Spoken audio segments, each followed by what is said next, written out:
Então, eu queria conversar com vocês hoje sobre um tema super interessante. É um tema inédito no sentido de que quem não acompanha o nosso site e os nossos conteúdos não teve acesso ainda a esse conteúdo, que é sobre a jornada da evangelização. Eu vou compartilhar com vocês a minha tela para que vocês possam ter acesso aí ao conteúdo. Se alguém puder me dizer quando aparecer. Apareceu, Diego? Beleza. Então, vamos lá. O que é a jornada da evangelização?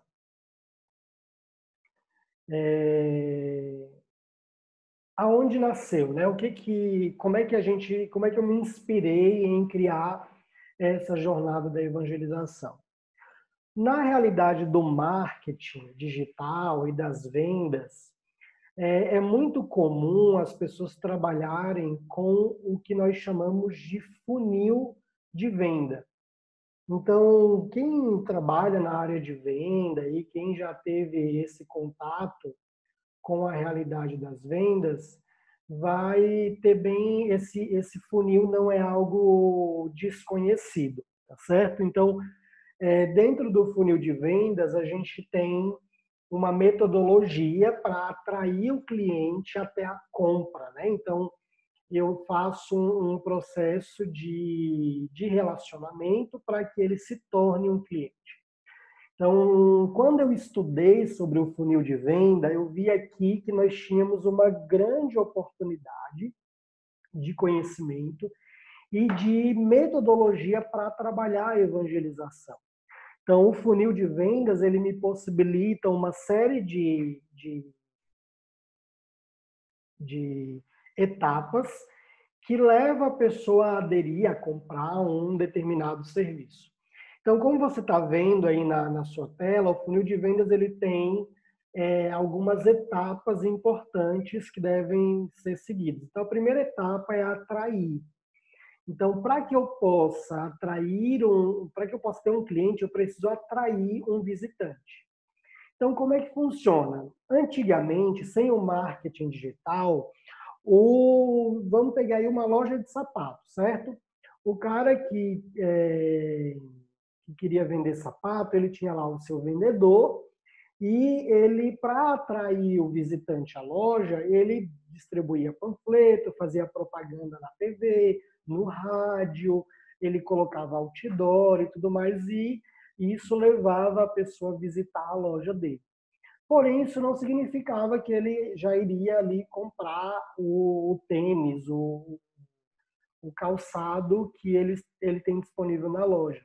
Era preciso que o vendedor fizesse um trabalho para convencer essa pessoa de comprar o tênis, de comprar um produto.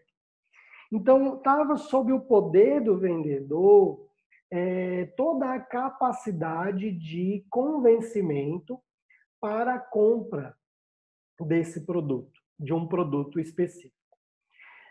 Então, basicamente, a venda era esse processo dentro da venda lá física, né? Com o avanço e a venda online, a gente começou a trabalhar uma perspectiva de venda digital. Então, por exemplo, hoje se você corre, você pratica corrida. E aí você quer saber qual é o tênis adequado para correr no asfalto, certo? Então, eu quero saber qual é o tênis adequado para correr no asfalto. O que você faz? Geralmente nós vamos lá no Google e digitamos lá qual o melhor tênis para correr no asfalto. E aí eu vou ter uma série de conteúdos que o Google me dá, que alguém já escreveu, falando dos melhores tênis para correr no asfalto. A mudança de comportamento das vendas, da compra, na verdade, o perfil do consumidor na hora de comprar, fez com que houvesse uma mudança também no processo de venda. Então, o funil de venda ele ajuda muito nesse processo. Então, na etapa atrair, eu produzo conteúdos digitais, eu produzo um conteúdo que interaja com o meu público ao ponto de ele visitar o meu site ou visitar o meu estabelecimento para comprar o meu produto para desejar comprar aquele produto que eu estou oferecendo para ele, certo? Só uma coisa que eu queria lembrar a quem está no chat, gente, que você não acione o seu som, que você desative o seu microfone, tá bom? Para que não tenha interferência. Eu estou ouvindo alguém que está com o microfone ligado. Então, dentro do processo de venda, eu tenho ali, dentro do funil, as etapas. Então, a primeira é a visita. A partir do momento que esse cara visita, ele ainda é alguém desconhecido para mim. Com a tecnologia do marketing digital, eu passo a ter uma opção de conhecer essa pessoa. Então, por exemplo, você baixou lá um material, um e-book, um infográfico, ou se cadastrou como você se cadastrou, por exemplo, para a Semana da Evangelização. Você vira um contato, você se converte de visitante em contato. Agora eu te conheço, eu sei quem você é.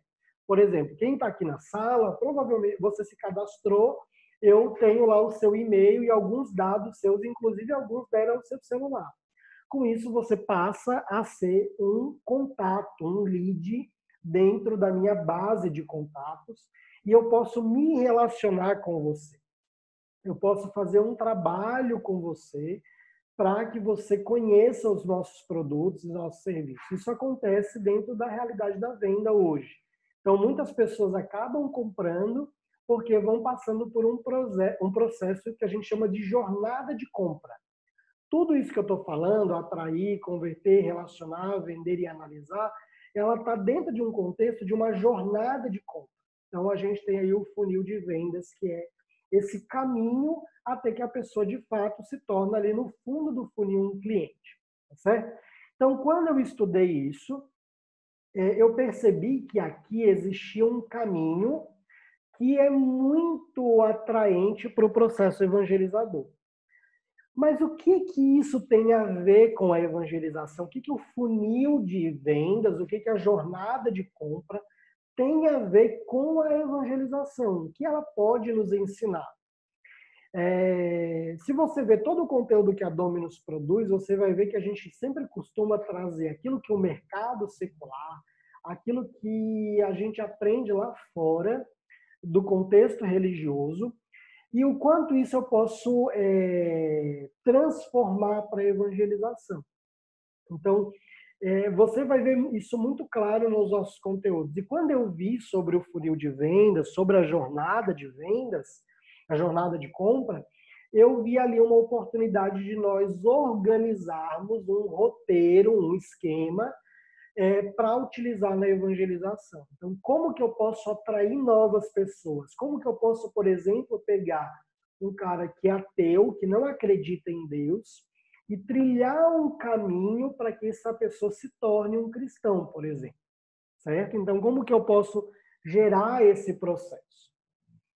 O funil da evangelização é um modelo estratégico das etapas que uma pessoa deve percorrer durante a sua jornada evangelizadora. Então, essa jornada evangelizadora, ela vai acontecer em etapas.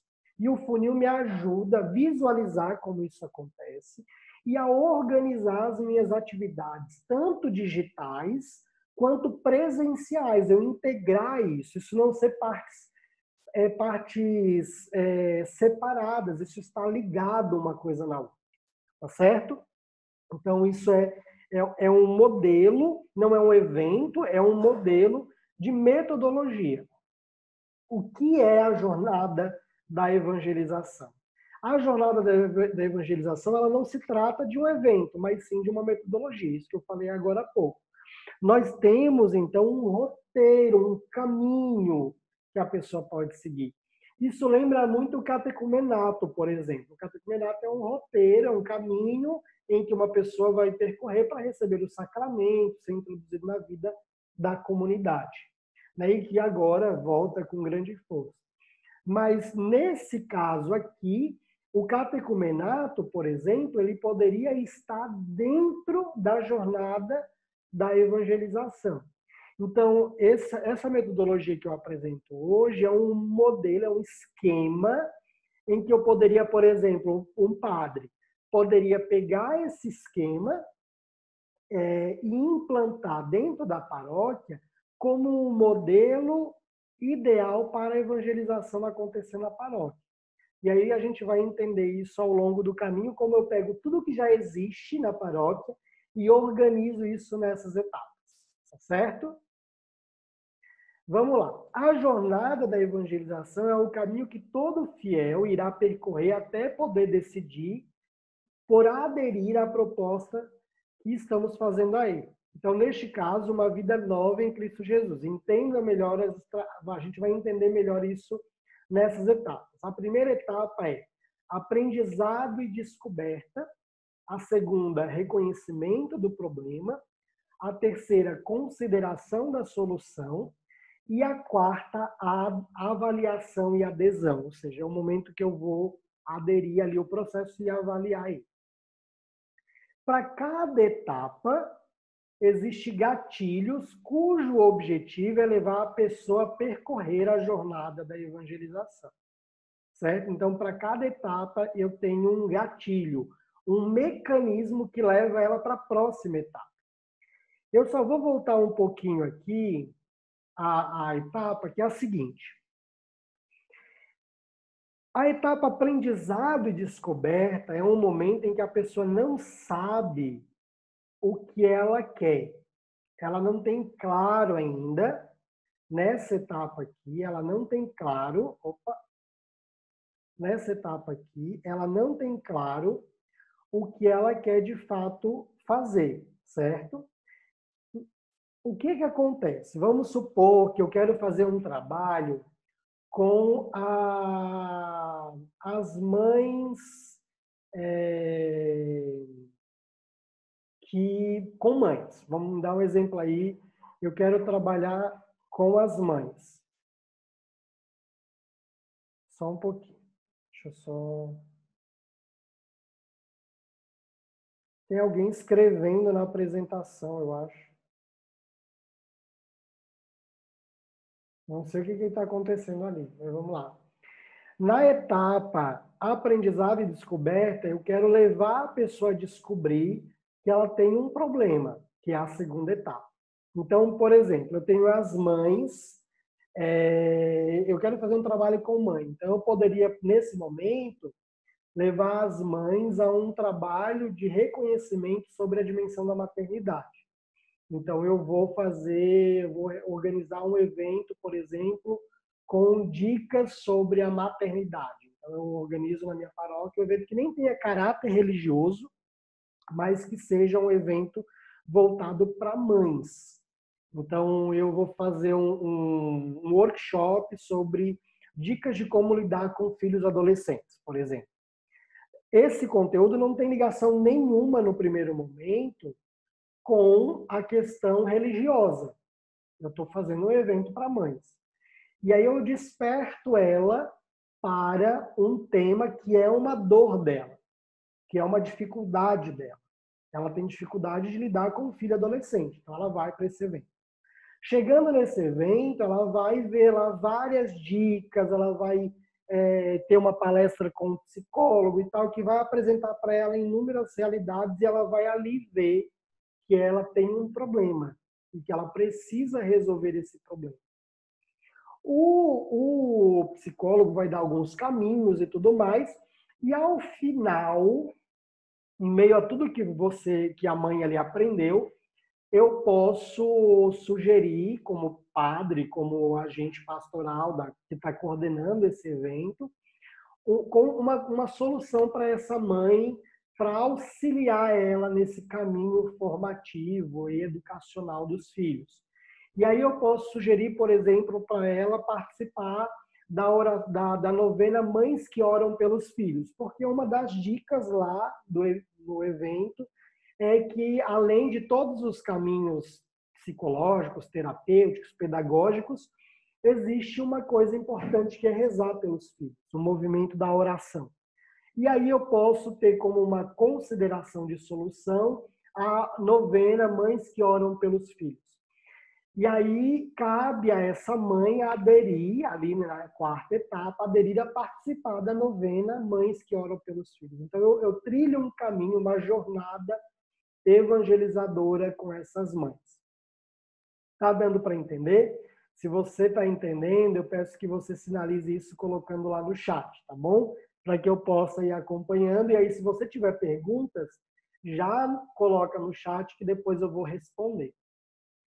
Depois disso, como eu falei, para cada etapa a gente tem um gatilho que vai descendo para as etapas seguintes. Então, aqui a gente tem o funil da evangelização, tá vendo?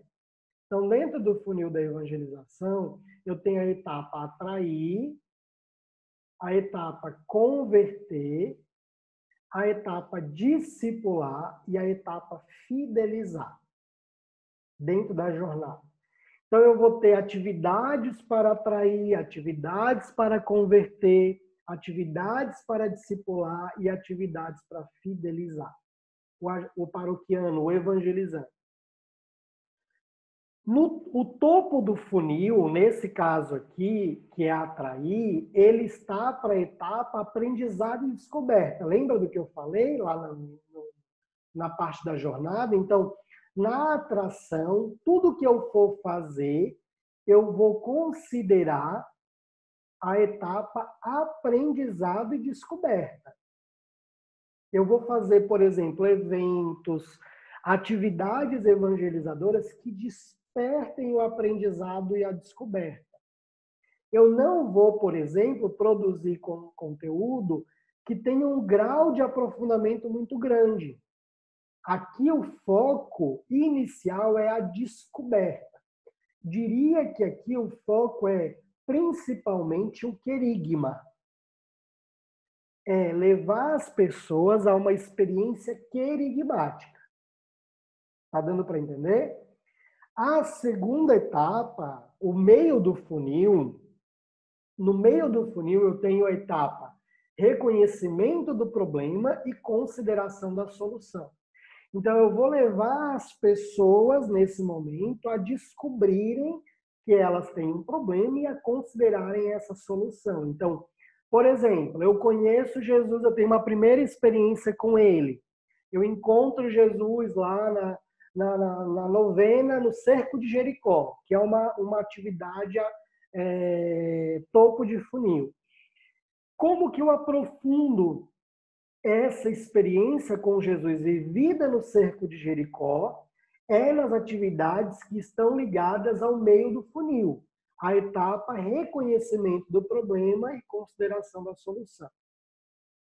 E no fundo eu tenho a adesão, então é o momento que a pessoa faz a adesão para uma vivência mais profunda. Certo? Parece complicado, mas isso vai se tornando mais prático quando eu mostro exemplos, tá bom? Então, como o funil da evangelização acontece na prática? Aqui eu tenho bem claro o processo visual. Então, dentro da etapa atrair, eu posso ter várias atividades na paróquia, estruturar isso no caráter paroquial, atividades de atração, que tragam as pessoas, eventos que possam promover eventos e ações digitais, que agora a gente está vendo isso muito claro com a pandemia, eventos que tragam a evangelização à tona, que tragam o querigma de forma bem forte. Então, o grupo de oração, missas, a tarde de louvor, festas do padroeiro estruturada com uma característica evangelizadora e não só festiva, noites promocionais, por exemplo, eu posso fazer um jantar para casais. Ah, Gil, mas isso tem a ver com querigma? Pode ter. Se eu fizer esse jantar e no meio do jantar eu tenho o padre, por exemplo, fazendo uma mini pregação querigmática sobre o amor de Deus e um momento entre o casal ali. Isso pode ser uma atividade de atração, de atrair a pessoa para um outro momento que vai ser de maior aprofundamento. Então, dentro dessa etapa, atrair, eu tenho, por exemplo, nesse caso do jantar de casais, eu posso ali fazer uma mini pregação, um momento de oração e continuar o jantar, dançante, com atividades, com tudo, certo? Isso eu posso fazer normalmente, sem nenhum problema. Isso é uma atividade de atração. Eu crio relacionamento, fraternidade, gero ali um contato. Solenidades litúrgicas, por exemplo. Agora a gente teve o Tríduo Pascal, né? Tivemos a Semana Santa. É uma ótima oportunidade de aproximação com as pessoas que não participam ativamente da vida da igreja. Mas isso ainda é usado de forma muito não é, na verdade, não é utilizado em toda a sua potência se nós tivéssemos claro o que é essa jornada da evangelização.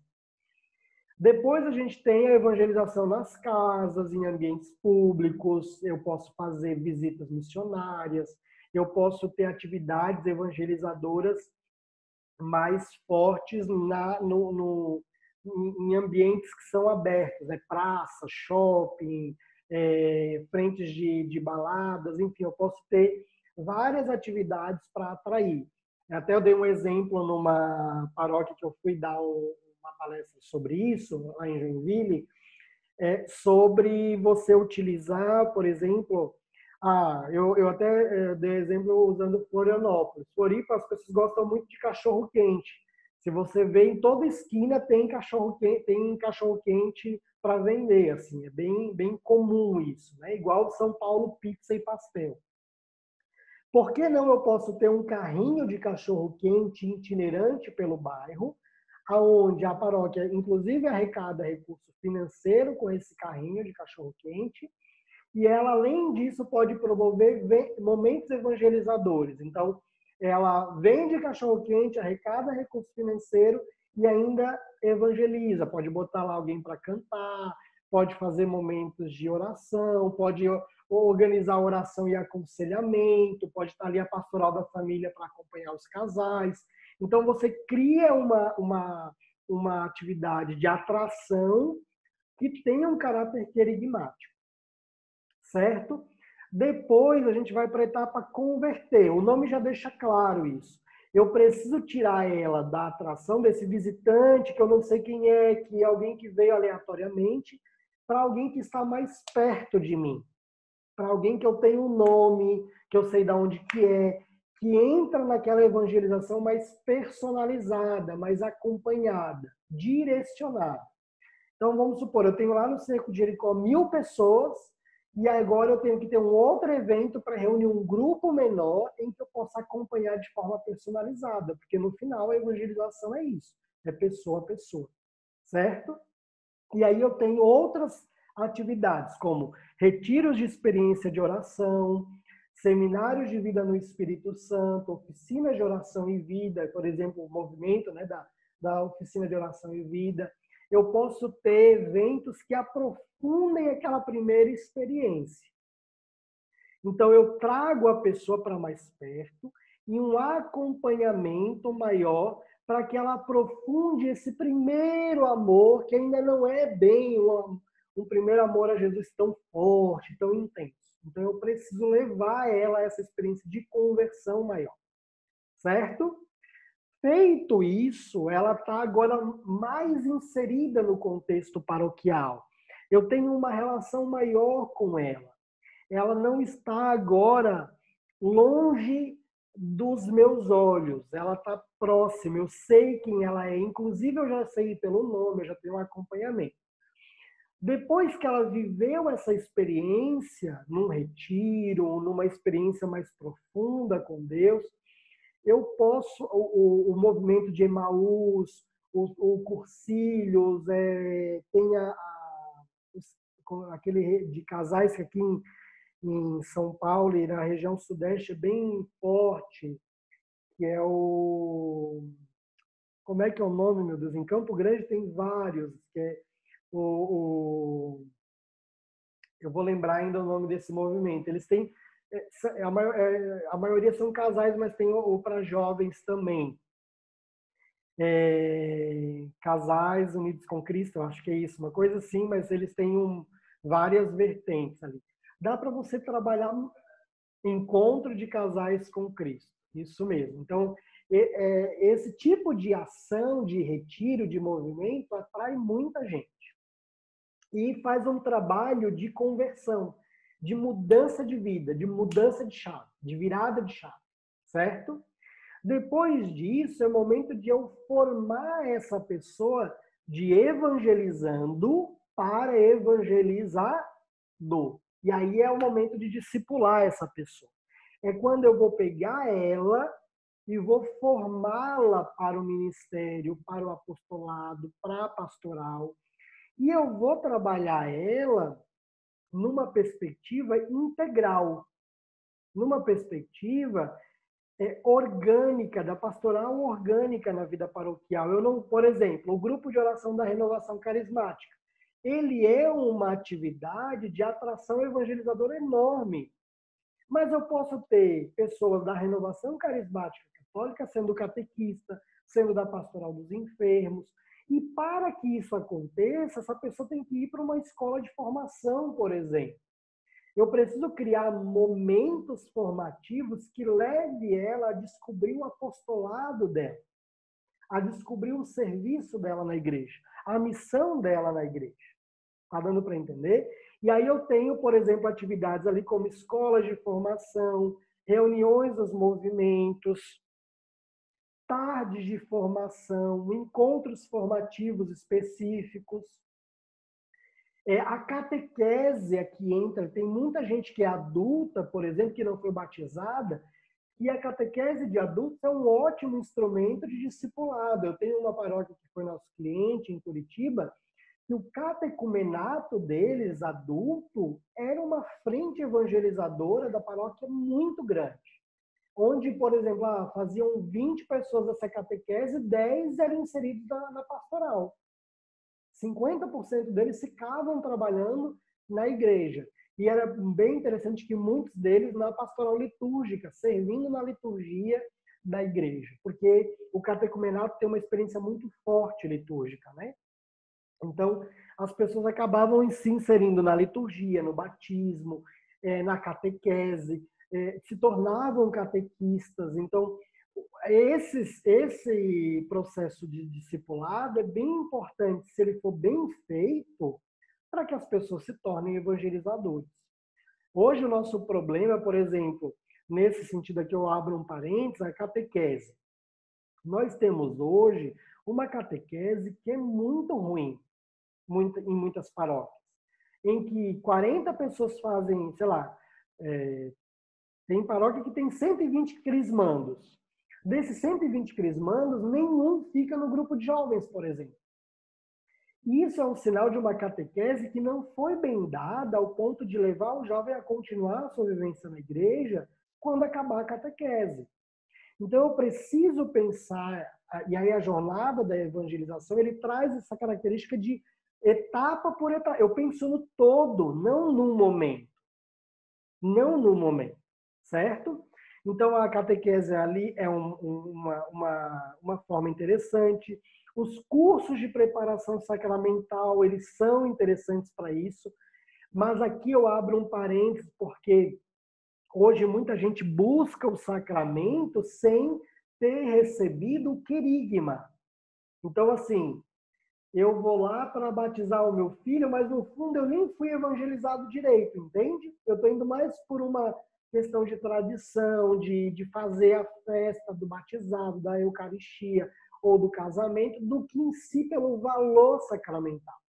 E aí eu preciso correr contra o tempo e usar esse momento para querigma, de converter e discipular. E eu tenho que fazer um combo nesse momento. O curso de noivos, ele pode ser uma ótima oportunidade evangelizadora. Mas se essa pessoa não tem um nível mínimo de vivência querigmática, eu tenho que, no curso de noivos, dar um jeito de fazer esse processo querigmático acontecer. Para que eu, naquela oportunidade, eu lace a pessoa nesse momento. Eu faça com que ela receba.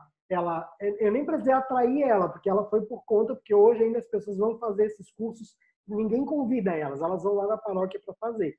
Mas eu faço um trabalho de conversão e de discipulado no mesmo lugar.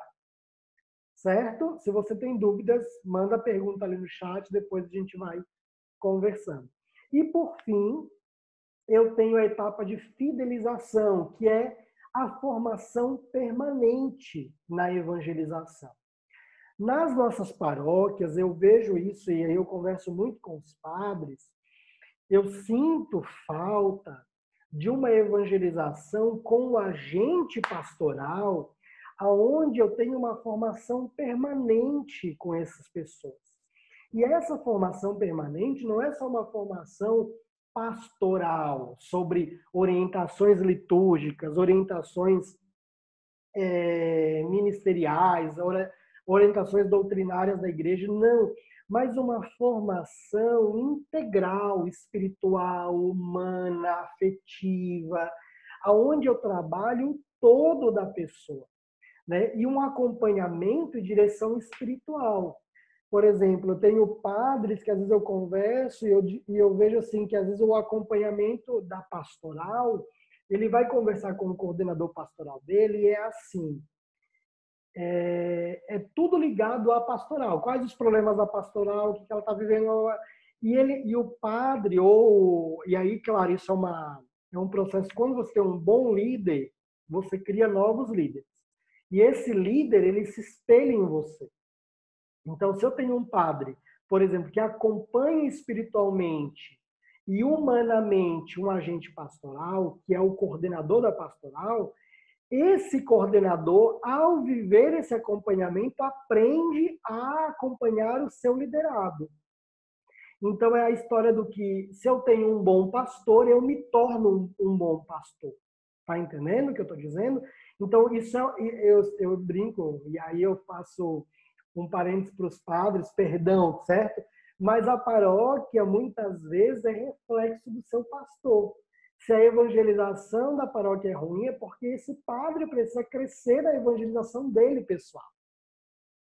Eu tenho clientes que a paróquia bomba, evangeliza muito, mas porque o pároco tem essa característica evangelizadora muito grande. Muito grande. E isso é muito forte na vida pessoal dele. E logo isso reflete na paróquia. E aí eu preciso trabalhar essa formação permanente, esse acompanhamento, esse direcionamento do meu agente pastoral. Essa minha postura formativa, ela tem que ser constante. E ela não pode ser a mesma para aquele cara que está na etapa atrair. Eu não posso, por exemplo, convidar uma pessoa, olha só, em sã consciência, uma pessoa que chegou, e isso acontece muito, isso é real, isso é prática constante. Tem uma pessoa lá, uma jovem de 25, 26 anos, está participando frequentemente da missa. E eu chego para ela e convido ela para ser catequista e mando ela para uma escola de formação para ser catequista.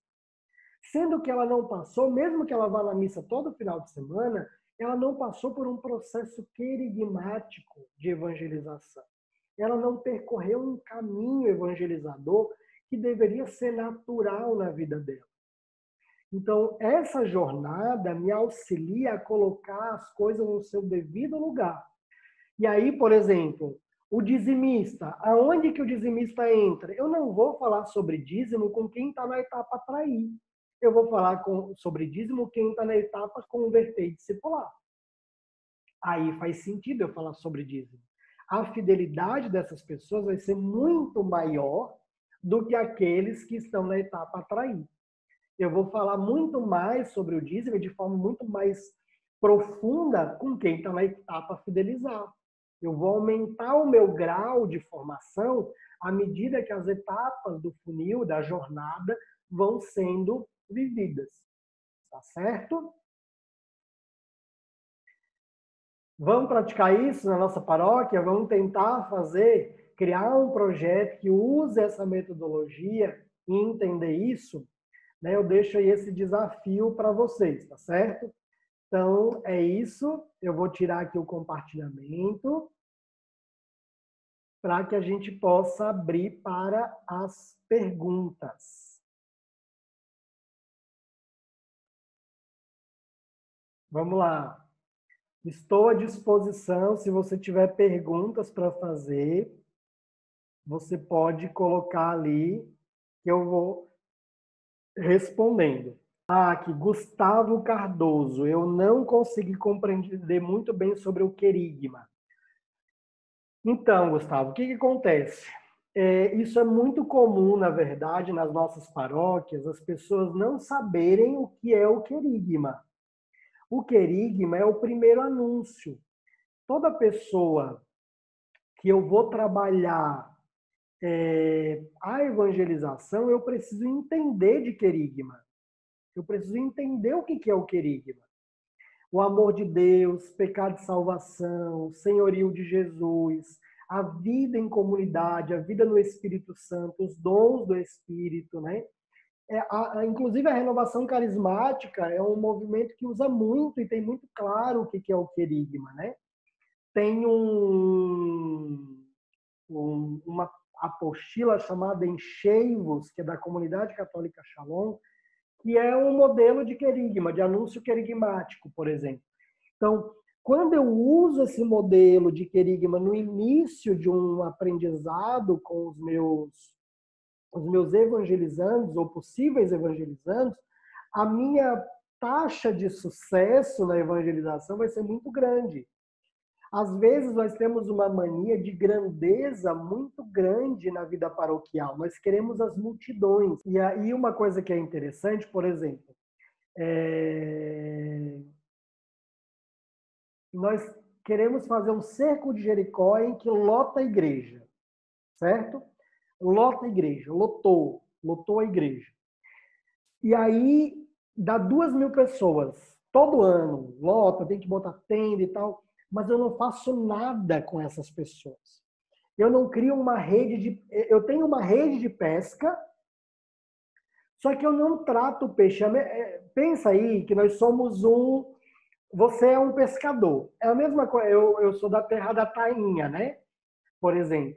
Lá em Santa Catarina, quando tem a pesca, é a mesma coisa que eu pescar um monte de tainha, eu trago, arrasto a rede para a areia e eu simplesmente pego aquela rede, tiro os peixes e deixo os peixes na praia.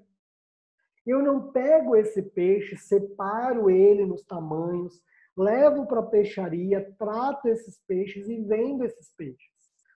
É como se eu pegasse aquela multidão de pessoas e eu não faço absolutamente nada com isso. E é isso que eu não posso fazer. Eu preciso pegar as minhas ações querigmáticas e transformá-las em uma grande rede de pesca. Uma grande rede de pesca. E aí eu trato as pessoas, eu trato essas pessoas evangelizadas de acordo com a sua realidade. De acordo com o grau que essas pessoas estão vivendo. Então, eu preciso trabalhar, por exemplo, eu posso ter o cerco de Jericó e depois e ao final do cerco dizer, olha, gente, você gostou, você viveu essa experiência, eu quero lhe convidar agora para fazer um curso de aprofundamento da espiritualidade. Cria um evento, monta um evento, como a gente montou agora esse evento para você com temas. Cria um evento que possibilite as pessoas a experimentarem Jesus além do cerco de Jericó. Então, quando eu pego esses eventos massivos, eu preciso fazer com que eles não permaneçam na massa. Eu tenho que fazer uma evangelização personalizada. E aí eu reúno pequenos grupos. Um exemplo interessante para isso é o modelo de paróquia em células. Se você digitar no Google aí, paróquia em células, vai aparecer a Agência Católica de Paróquias em Células, ou digita Agência Católica de Paróquias em Células. Lá é um modelo, por exemplo, de paróquias que trabalham com eventos de atração e depois se divide em pequenas células de 12 ou 14 pessoas, se eu não me engano, em que elas vão se reunir semanalmente. Então, é preciso pensar a evangelização dentro de um contexto integral. Eu sempre tenho uma coisa que eu acho interessante de dizer, que é o seguinte: pense a sua evangelização querigmática a partir dos casos extremos. O que é isso? Por exemplo, o que eu vou ter se um ateu chegar na porta da minha igreja e dizer assim: me explica quem é Jesus? Qual é o caminho que esse ateu vai percorrer? Ou, por exemplo, se uma pessoa que está em longa data afastada da igreja chega e diz assim: olha, eu quero voltar a ter uma experiência com Deus. Qual é o caminho que essa pessoa vai percorrer? Então, eu preciso ter isso estruturado. Isso tem que ser claro para qualquer um que trabalha na pastoral. O conselho de pastoral precisa entender isso. Então, eu preciso aprofundar esse modelo evangelizador dentro da paróquia. Você pode, e claro, isso não se começa mudando tudo de uma vez só, mas você pode escolher uma coisa. Escolha uma rede de pesca e organize essa rede, organize as etapas e comece com um pequeno grupo e vá replicando isso. É o que a gente chama de projeto piloto, né? Mas você precisa começar por algum lugar. Deixa eu ver aqui, tem algumas perguntas. O desafio é conciliar os processos do funil com o tempo das pessoas. Como enfrentar esse desafio? Isso, na verdade, você precisa entender que cada um tem o tempo dela. Então, eu não posso ficar o tempo inteiro... Por exemplo, a gente de pastoral já de mais tempo na paróquia não pode passar a vida inteira fazendo cerco de Jericó. Claro, cerca é um momento de espiritualidade e tudo mais, mas ele tem que ir além disso. Quando ele faz o cerco dele, depois ele vai convidar outras pessoas novas para fazer o cerco, ele vai levar essa pessoa para o cerco, ele vai participar com ela no cerco, ele vai evangelizar ela, ele vai acompanhar ela, ele vai ajudar ela, e aí assim ele vai multiplicando evangelizadores. Ele não pode passar a vida inteira comendo mingau. Está entendendo o que eu estou dizendo? Então, eu preciso ter etapas evangelizadoras. O Márcio, cheguei um pouco tarde na palestra, mas gosto muito da dinâmica da atração. E o Papa Francisco cita muito sobre esse tema. Pergunto quais os meios fora ou já conhecidos tradicionais que você lembra. Então, eu coloquei lá, né, alguns exemplos de atividades para atrair, mas, Márcio, uma das coisas que a gente trabalha para atração é o querigma, é a evangelização querigmática, eventos de massa, isso possibilita. Sebastião, não sou catequista, mas tenho admiração e respeito por todos eles, porém, na maioria, precisarão ter uma formação deste modelo de funil. Verdade, o funil ele é um modelo que poderia ser trabalhado na catequese. A oferta de um curso de línguas pode ser uma possibilidade de atração para iniciar uma jornada evangelizadora? Sim. Eu posso ter um curso de inglês, de espanhol, e ali o professor, por exemplo, isso é muito legal. Sara, né, que perguntou isso. Isso é muito legal. Eu preciso pensar em atividade de atração que não tenha, num primeiro momento, o caráter evangelizador. Aí você está num nível de evangelização muito superior. Quando eu começo a pensar em evangelização, olhando a necessidade daquele público que eu não estou habituado. Por exemplo, eu posso ter um curso de pré-vestibular para jovens da paróquia. E aí eu convido, faço um curso de nível ótimo, excelente, dou o curso, e aí o encerramento do curso é a missa de envio para aqueles que fizeram o curso para rezar em prol do vestibular. E aí depois eu convido essas pessoas para o grupo de jovens. E eu vou inserindo elas, entendeu? Eu faço isso sem... Claro, o meu interesse também é que evangelizar essas pessoas. Mas eu faço isso com um olhar para a pessoa. O mais desafiante dessa jornada é as pessoas quererem participar desse processo. Não, eu diria que não é as pessoas quererem participar. Eu diria que é nós, como igreja, estruturarmos isso. Porque as pessoas participam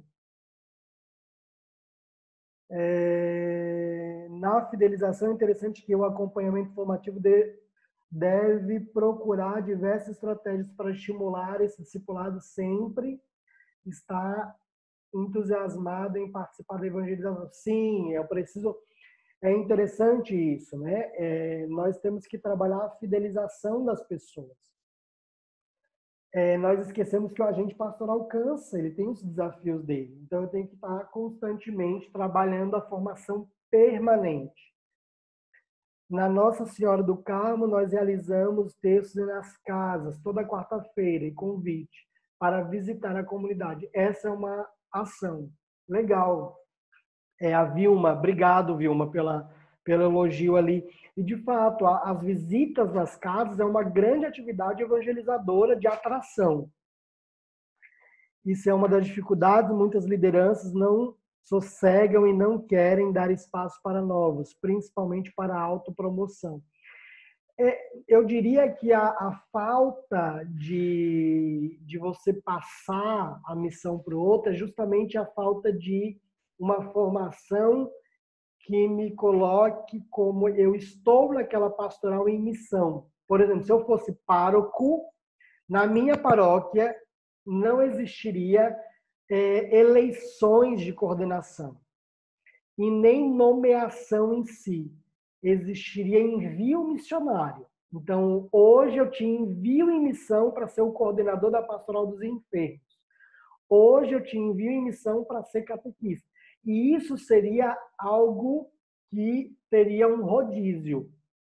Eu trabalharia, mesmo que às vezes a pessoa não tenha tanta aptidão para algumas coisas, eu levaria ela para passar por determinados setores ou pastorais, mesmo sem ela ter a aptidão, porque isso ajuda muito a pessoa a ser formada na evangelização. Deixa eu ver. Na nossa paróquia tínhamos um curso de informática básica. Atualmente somos um curso do EJA. Interessante, o curso de informática pode servir para isso.